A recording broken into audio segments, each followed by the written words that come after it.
Hello, my friends. This is the S&P 500 one-day reading for Monday, November 29th, 2021.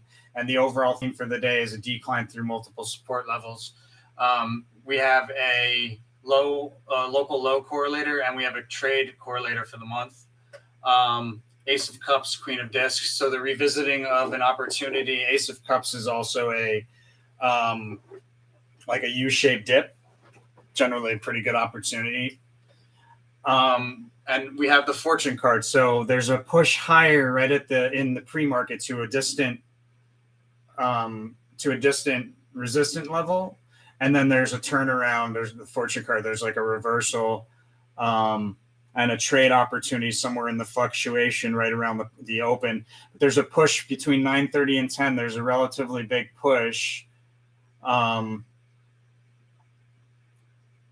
to the upside, but then we have a selling from an overbought location on the RSI indicator between 10 and 11. That's followed by a trade opportunity and a high. The trade opportunity and the high take place between 11 and 12, but the highs is much closer to the 11 o'clock mark, maybe like 11:05. And then there looks like there's a dip to a low in there, and that low would be around, or let's say a dip to a trough in there, and that trough will be around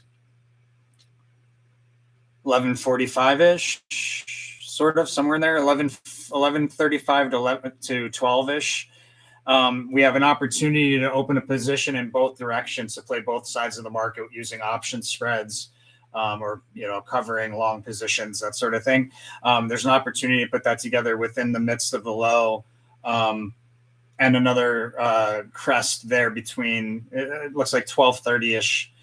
News comes out right around 1 o'clock, a little bit more of another revisiting of roughly the same high as before. There's a decline in that hour as well. There's a sharp decline between let's say 12:50 and 2 o'clock. But there's also a big push higher between 1 and 2 o'clock. Now there's range. We're bound somehow by a range between 2 and 3 o'clock.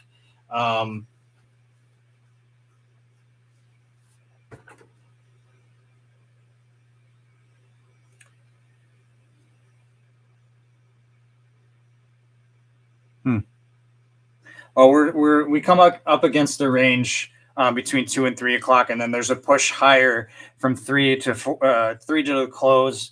Economic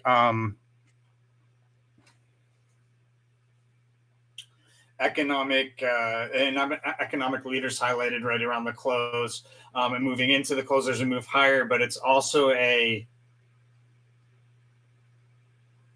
two things could happen. Either we have a low right around the close, and then we push higher, followed by a decline in the post market,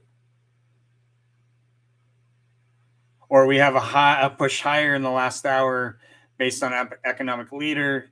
And then that turns into that's actually a fake out. It's some sort of false indicator designed to make humans make impulsive decisions. And then there's a decline through a diagonal trend line in the post market. Behavior around the high is a crisscrossing three times through the same price level, and the behavior around the low is the establishing of support. The trade strategy for me will be involving a sideways S shape between a resistance and a support level. There'll be a sideways S shape. So once you figure out the first loop, then that trade becomes the price levels become easily manageable there.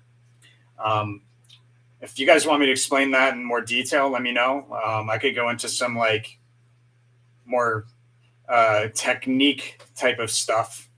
All right. Like, share, subscribe, tell the world. And I'll see you all tomorrow.